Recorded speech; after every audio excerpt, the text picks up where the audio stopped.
Bonsoir Baptiste. Bonsoir David, bonsoir à tous. Alors 5 questions sur cette troisième dose. La première, pourquoi est-ce qu'on dit que ça n'est pas seulement une nouvelle dose, que c'est un booster? Eh bien regardez, une image, une courbe qui le montre, vous allez voir les prélèvements réalisés par un virologue, ses propres prélèvements à lui en fonction de ses injections de vaccins. Et vous voyez qu'entre la première et la deuxième dose, eh bien, le niveau d'anticorps qu'il avait dans le sang a été multiplié à ce moment-là par plus de 70. C'est très important, mais il partait très bas.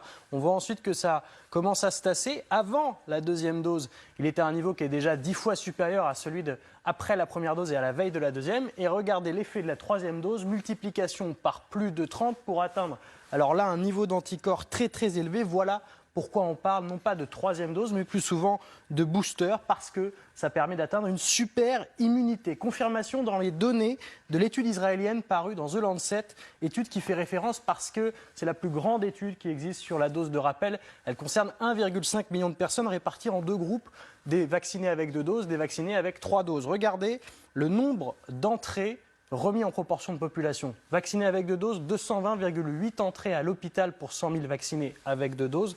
Chez les 3 doses, vous tombez à 14,4 seulement, divisé par 15 fois moins d'entrées à l'hôpital. Et si on regarde les formes graves, les admissions en réanimation, eh bien là, c'est divisé par 12. Vous avez 12 fois moins de formes graves chez les vaccinés avec 3 doses plutôt que chez les vaccinés avec 2 doses. Deuxième question, faut-il attendre, comme pour la deuxième dose, 15 jours ou 3 semaines avant de voir apparaître vraiment l'efficacité? Non, c'est l'autre changement majeur avec cette dose booster. Il ne faut que 48 heures, oui, seulement 2 jours. Et c'est le président du conseil scientifique qui l'a dit ici même, c'était hier. Face à vous, David, on l'écoute.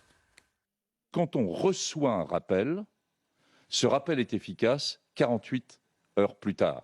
C'est-à-dire qu'il y a un boost de l'immunité Immédiat, quasi. immédiat. Et donc, ce n'est pas trop tard. C'est encore, si vous êtes vacciné, si vous avez votre rappel, eh bien, vous aurez votre boost de l'immunité dans les 48 heures. Alors, pour être tout à fait complet, on ne sait pas encore combien de temps ça dure, l'effet de ce booster. C'est assez logique parce que on avance avec le virus et avec le vaccin. On n'a pas encore le recul suffisant. Mais on l'a vu sur la courbe avec le niveau d'anticorps atteint après l'injection. Cette dose, elle pourrait permettre de tenir, certains disent, au moins 1 an avant une nouvelle injection de vaccin. Écoutez à ce sujet-là un spécialiste immunologue, le professeur Jean-Daniel Lelièvre. Les données qu'on a à l'heure actuelle, c'est sur le taux des anticorps qui est beaucoup plus haut, la diversité qui est beaucoup plus large.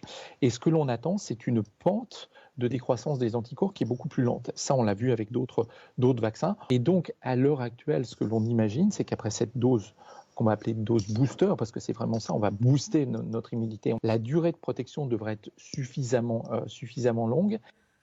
Troisième question, Baptiste. Compte tenu donc de cet effet booster, de ces particularités de cette troisième dose, est-ce qu'il y a des effets secondaires plus importants?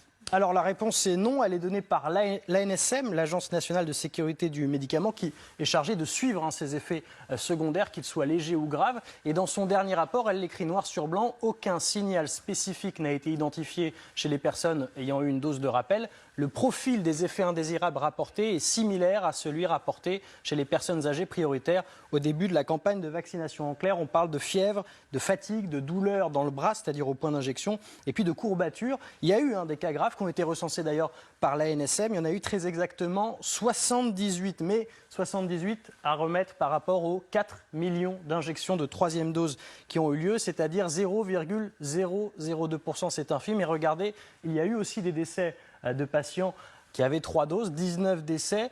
Alors l'ANSM le précise dans sa note. D'abord, ce sont en majorité et exclusivement des résidents en maison de retraite. Ensuite, ils présentaient de lourdes comorbidités. Et puis c'est souvent ce que disent ces autorités en attendant d'avoir d'autres informations. Pour l'instant, aucun lien formel n'est établi entre l'injection d'une troisième dose et le décès. Quatrième question. Alors avec cette troisième dose potion magique, y a-t-il encore un risque, malgré tout, de faire des formes graves? Bon, on a répondu en partie. Oui, on l'a un peu dit. Il y a toujours un risque, ça c'est des médecins qui vous le diront aussi. Aucun vaccin ne garantit 100% d'efficacité, soit parce que le patient est ce qu'on appelle immunodéprimé. En fait, son système immunitaire ne va pas réagir parfaitement à l'injection de vaccin. Soit aussi parce que ce sont des patients avec les facteurs à risque que l'on connaît maintenant, que l'on connaît bien, soit des facteurs d'âge, soit les fameuses comorbidités, par exemple l'obésité, le diabète ou encore l'hypertension. Bon, et dernière question, est-ce que les troisièmes doses décollent alors aujourd'hui en France, et notamment compte tenu de tous ces éléments d'information qu'on vient de donner? Si on regarde le nombre d'injections, oui, et ça fait d'ailleurs une dizaine de jours, regardez, record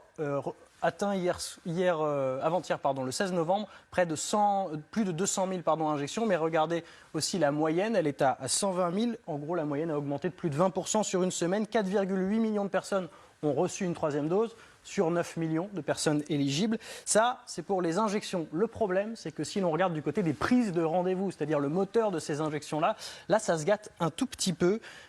On a un petit problème de graphique. En gros, la courbe se tasse. Moins de 90 000 en moyenne prises de rendez-vous ont été prises. Et en fait, ça fait 3-4 jours que ça se tasse. Il y a eu une réaction juste après la prise de parole d'Emmanuel Macron. Et puis ensuite, plus rien. Et par rapport à nos voisins? Et par rapport à nos voisins, on est plutôt sur la bonne moyenne. Vous allez voir comment on se place. Alors, on a pris le nombre de doses de rappel remis en proportion de la population. Évidemment, il y a des politiques différentes dans chaque pays, mais ça donne une idée. Le Royaume-Uni est très loin devant. L'Autriche est devant nous, la Belgique est devant nous. C'est assez évident, hein. Ce sont des pays qui ont connu la 5e vague bien avant nous, il a fallu réagir. Et puis le Royaume-Uni a tout misé sur le vaccin. On est devant l'Espagne, on est devant l'Italie, on est devant l'Allemagne. Là aussi, c'est assez logique. On est surtout devant la moyenne de l'Union européenne. Ça, c'est intéressant, ça veut dire que la France est plutôt dans la bonne moyenne. Merci Baptiste.